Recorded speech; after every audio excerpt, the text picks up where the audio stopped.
Hey, Blockhead Traders. Here at Blockhead Traders, I must inform you that we are not financial professionals. Nothing we say should be considered financial advice. We offer our own thoughts and opinions to you, the viewer.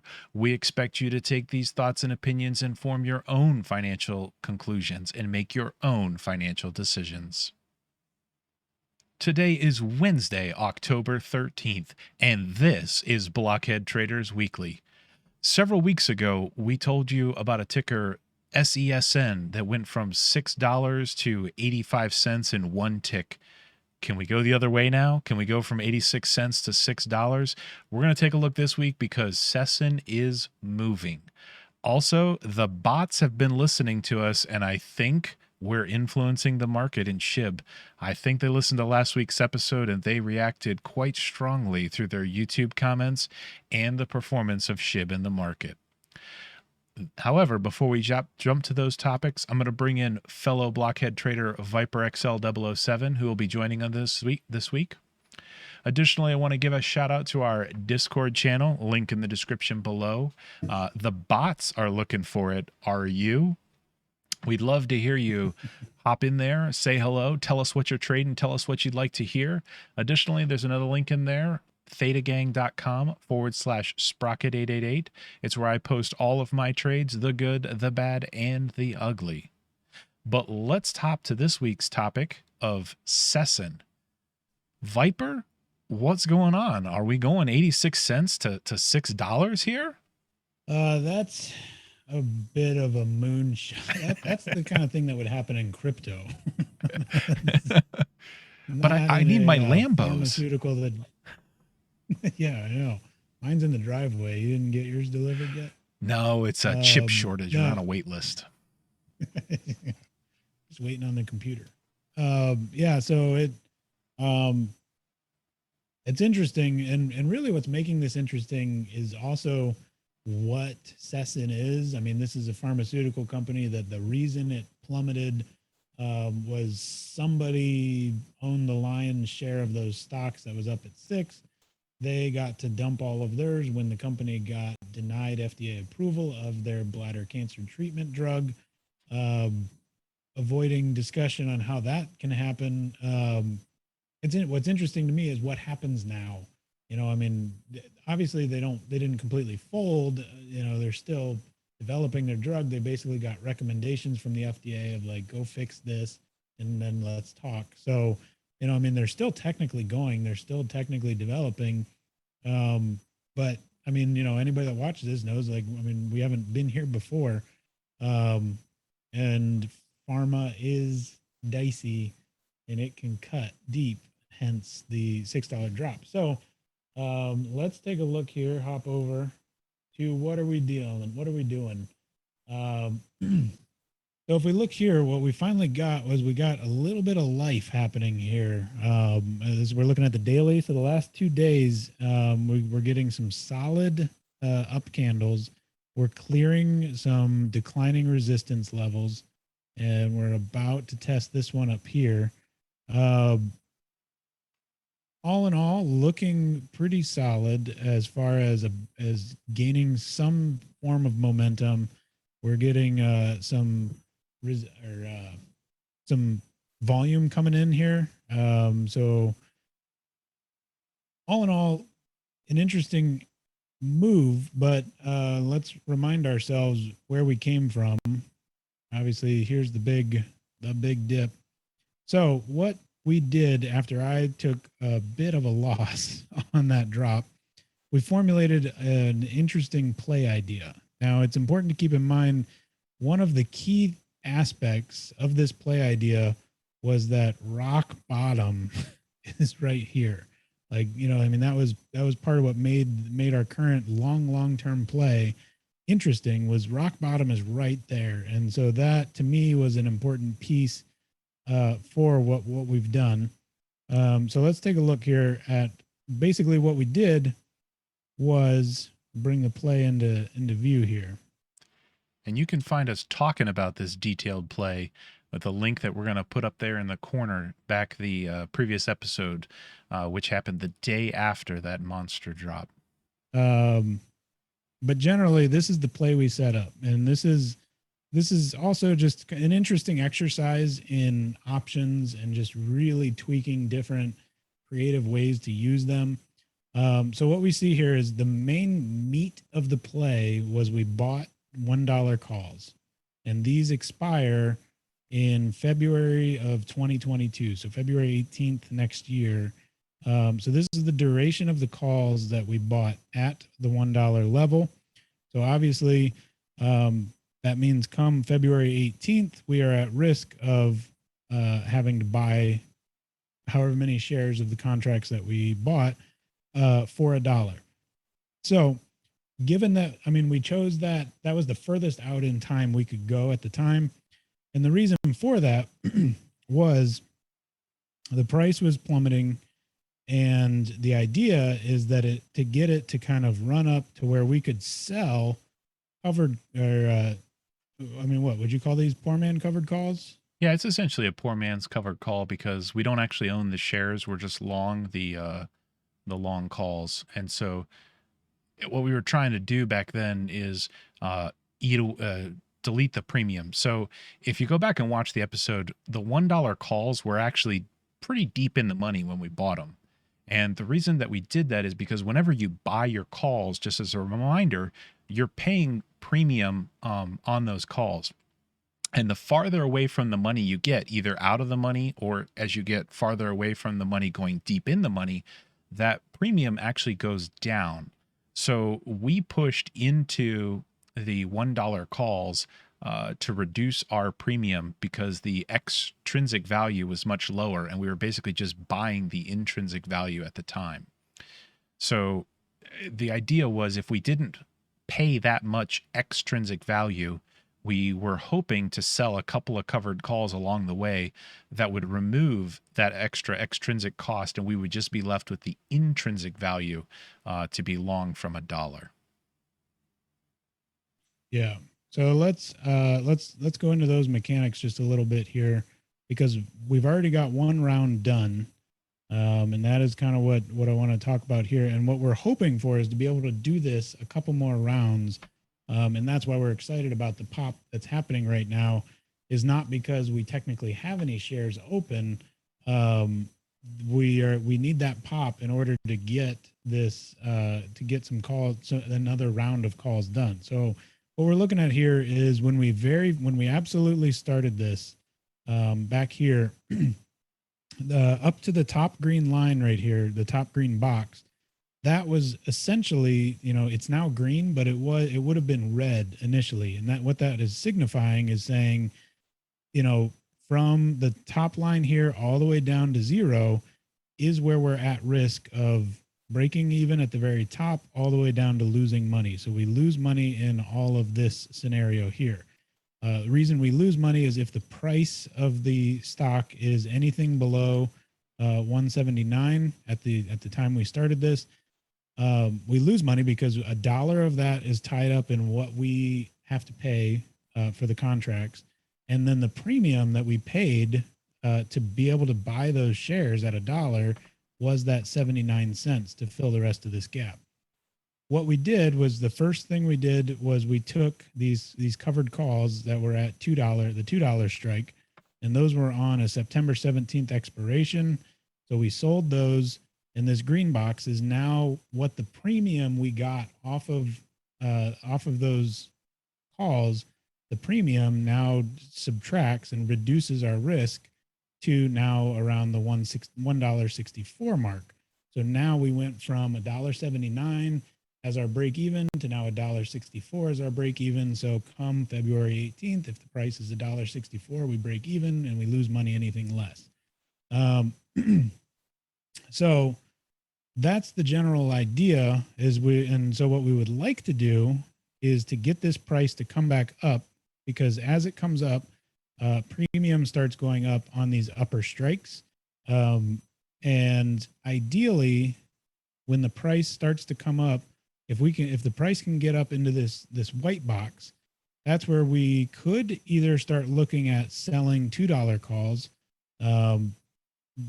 But we could also maybe kind of try to stretch it a little bit, and that would be based and directed on the current activity on the price action and the levels we'll talk about in a second. So what we're kind of hoping for here is somewhere over, let's say, the next month, for price to work its way up into this box here.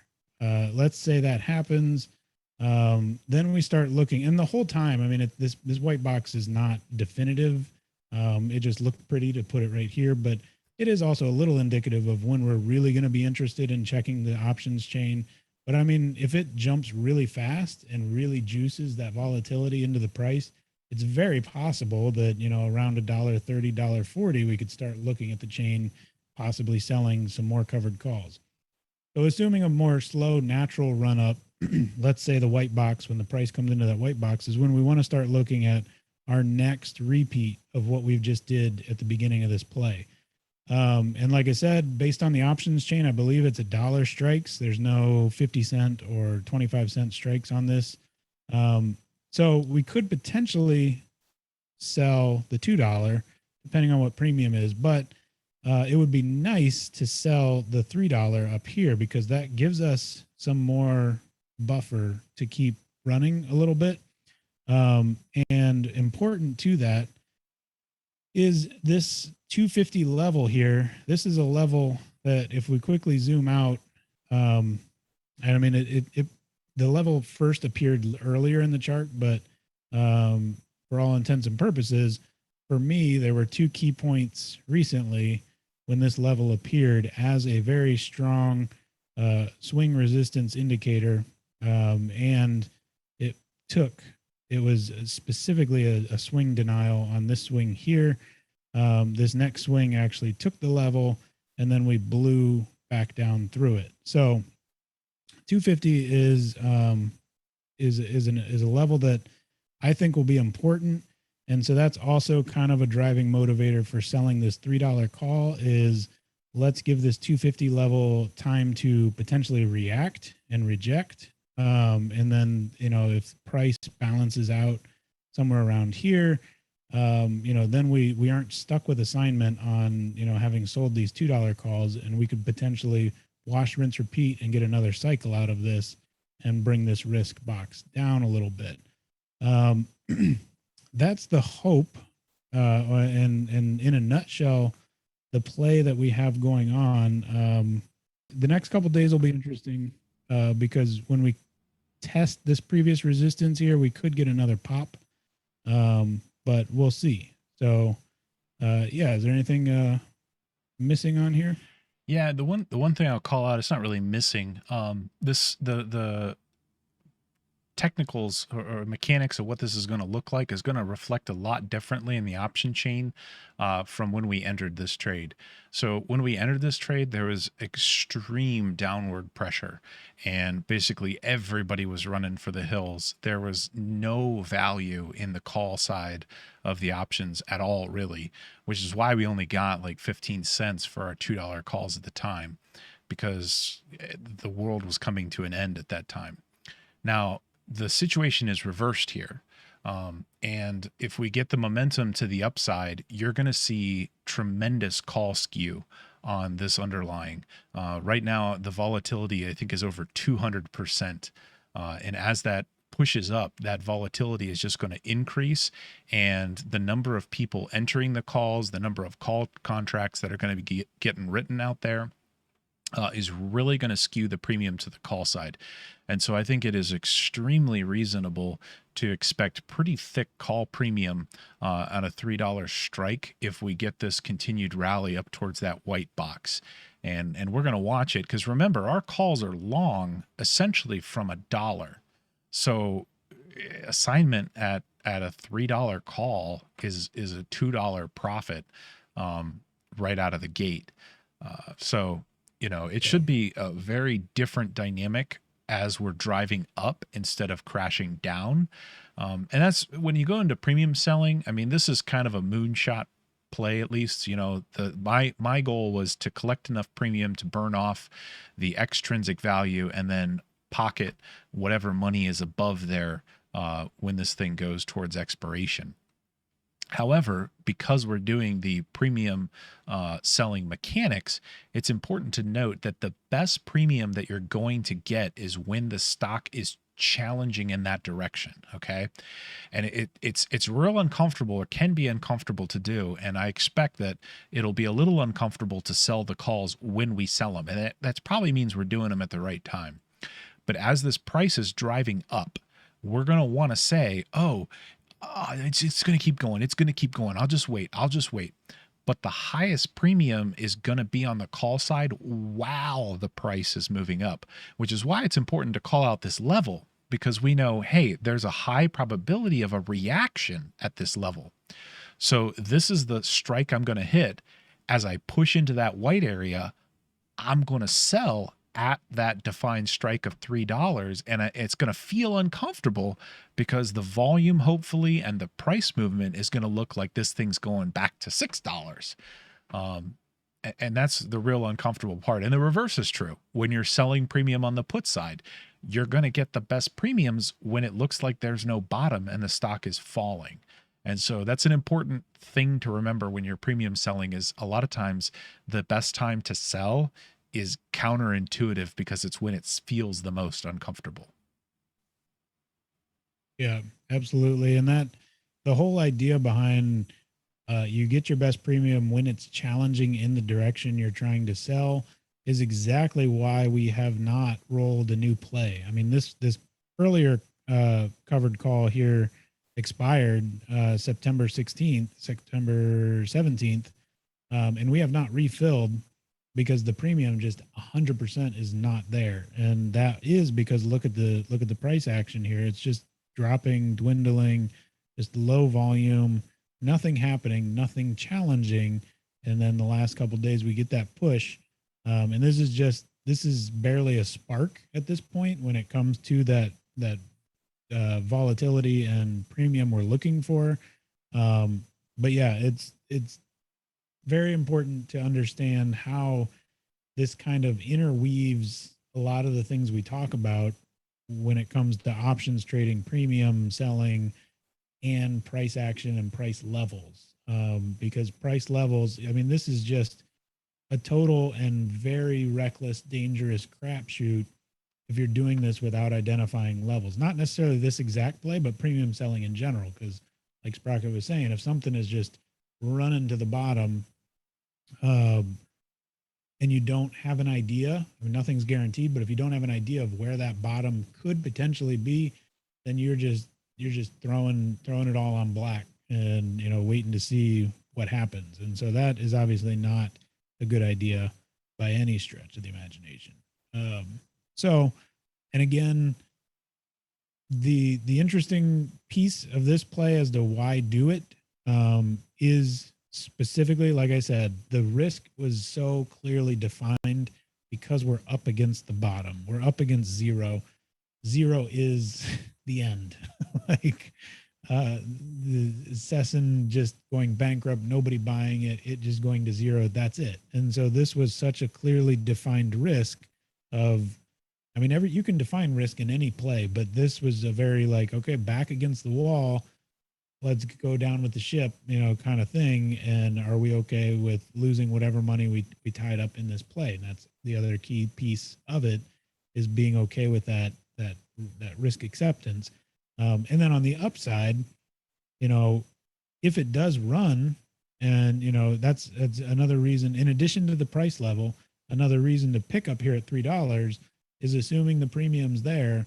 You know, that gives it room to stay alive, because we're not just doing this just for charity and a learning experience. That's a big learning experience is a big part of it, but it'd be nice to make some money off of it. And so keeping that above a level really helps to keep it alive. You know, I mean, maybe it does, you know, in a day or two, it goes up to $6 and we're stuck with the assignment at $3, you know, oh, well, like that's still a profit and that's still a good day. But it is a weird mindset shift because, you know, I mean, in reality, it's that we, you know, have these shares at $1. And so technically if I bought shares right now, it's almost like I bought those shares there. Obviously there's the whole premium aspect. So technically it's like $1.64, but that's what we're trying to work down. So these do become $1 shares, maybe even less, depending on how quickly the price action moves and how many times we're able to do some covered calls here. But that's the gist of what we got going on in Sesson. And just thought it was a good time to revisit and kind of visualize the play that's happening. And obviously we'll be back and bring another update to this because this is far from over. We have until February 18th. And even if we get there, there's additional, roll strategies, things we could do to keep this going if for some reason we decide either one of us decides to keep this thing going. So Yeah, definitely. Any closing thoughts on Sesson? No, I just like to request that our loyal bot followers go ahead and peddle the Sesson out there. Let's get this thing up on Wall Street Yeah. Bets or wherever else it needs to go. Bots, do your magic. We are proud owners of some nice bots these days on Blockhead Traders. Yeah, we need to find apparently some popular YouTube guru guy that only does Sesson, and that'll bring them to our comments. So, what are we talking about? Well, of course, we're talking about crypto, and none other than the crypto that is just swinging around. Like, I mean, let's see what are some of these swings we're talking about here? Because I mean, charts are one thing, but put a price range to it. October 9th to October 11th. We're looking at 30% swings here. It's crazy. Crazy. This is outrageous. And that's a small swing. I mean, even in these even lower time frames, I mean, we're talking 10, 15% swings. So back at the Shiba Inu, loyal viewers will know that we recorded right here last week's episode because while we were recording, it was distracting this guy because it was doing this ridiculous run up here, and just volume was absolutely bonkers. So anyways, been following this, and I've said it before, and I'm sure I'm going to say it 20, 30 more times. Thing that blows my mind in crypto is volatility. Volatility, but volume is so incredible that the way you can study price levels is just, I've never seen anything like it except maybe a major index in the stock market.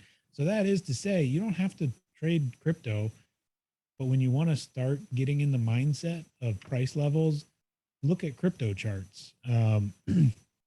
And specifically what I think is most interesting here. So this, I didn't know what else to call it, but this major white line that I drew here, and this is part of what I just said, is every single one of these lines you see, I drew when we were way back here doing this swinging around. So just the way that it's stuck to those lines is very affirming in how I'm identifying price levels, but also just, kind of that proof in the pudding that, you would think that you just looked at the chart right here and drew what you wanted, but nay, I say. So this big white line, I drew this one when I noticed a couple things back here in the thick of it.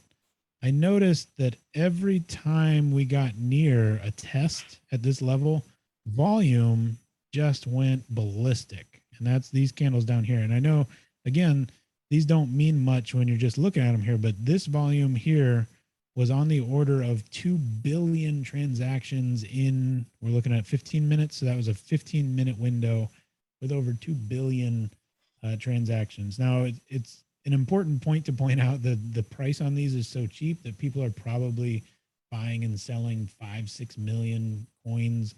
So that is a piece of why the volume could be so high.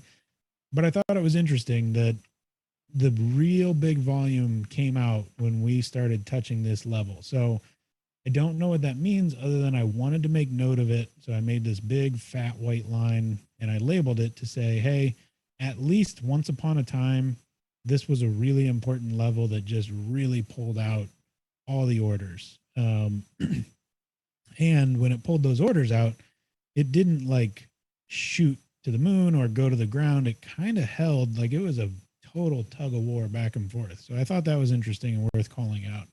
And so when we chart forward from here, it really kind of keeps revealing itself to be this important, we tried to get over it. We test, we fail.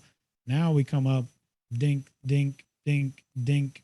We hit it and we reject it, but we kind of have this wedge coming up. And then finally, boop, we pop up. And now we're on the flip side and we're dink, dink, dink, dinking it, but now we're getting support off of it when we hit it. And so what I find most interesting here is if we throw some trend lines down just to, try to get a better idea of what the heck's happening here. It's interesting to see the same exact pattern revealing itself. I mean, a mirror image. We got this wedge, downward wedge on the top side. We got a stable bottom that's holding. And so we potentially have a squeeze pop here coming any minute now. Look at that. Are the bots really watching right now? Yeah, they are. We got we got some action coming in while we record, but I mean, we'll see where that goes. But it could easily pop out of here. This is not a guarantee to pop up. It could pop out of here and just give in to pressure and fall down. The key is that when you kind of get into this sideways consolidation, you're building momentum for a move. And, obviously my bet here is it's a move to the upside. At least for this next swing, I'm really bullish on it because of what the price action is showing here. The test, resist, and then the test, support, all in the same wedge pattern. And we'll see. By the time you watch this, you'll be able to go back and look at the chart and know if I was looking right now live at the beginning of the next pop. But that's what's going on over in Shiba Inu crypto world. Always interesting.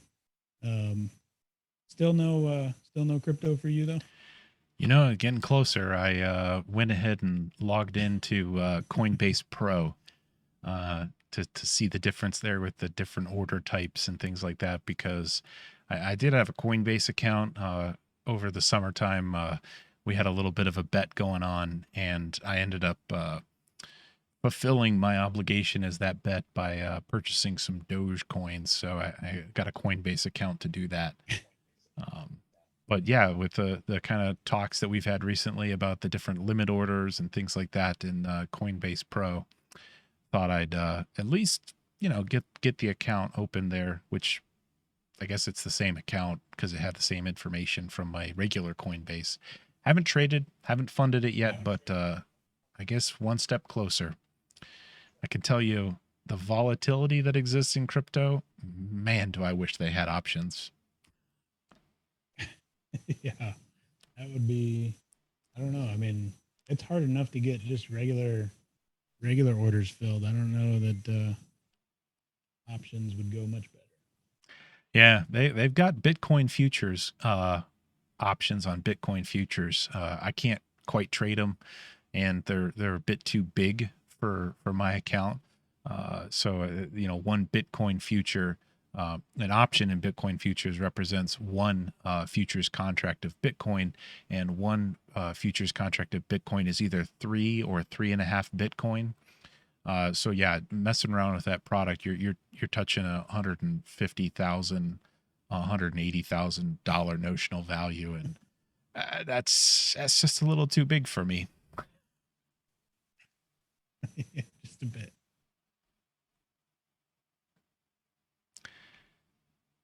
That's probably all we got to cover, huh? And probably just close it out from here. Yep, I think so. All right. So that's what's got our attention this week. In this episode, a little bit of Sesson, kind of rooting for that tiny little spark to grab some kindling and start roaring. If not, we'll hopefully just get a nice little grind up and sell some more premium and keep that going. Stay tuned on Sesson because it's sure to be an interesting thing moving forward. We'll keep tabs on it. Also, SHIB making some moves, really defining that price action. I've been impressed by the different bits that we've touched on from Viper and Death 8U on the price action in the crypto world. It's almost got me funded a little bit of extra tiny little positions that I might play around with in there, but I guess that's how it all starts. 30% swings. All you need is a little tiny. Like I don't even have a big account, and I'm like pulling in, more than I get on larger plays in the stock market. Yeah. And I guess if I just start with a tiny little bit and let it compound, then I wouldn't feel so bad if that tiny little bit got bigger and I lost a chunk of it in my experimentation or whatever, because it was, fruits of the labor in that world and not some of my hard-earned capital that I'm growing in other portions. So it's all about getting 100%. comfortable with small position sizes. Well, good luck out there this week. I hope you're having fun trading what you're trading. Be sure to stop in the Discord. Let us know what you're trading because we want to know. We want to hear about it. And stay tuned next week for our continuation on all the things that we dabble in our world for blockhead traders. So have fun and remember, think outside the block.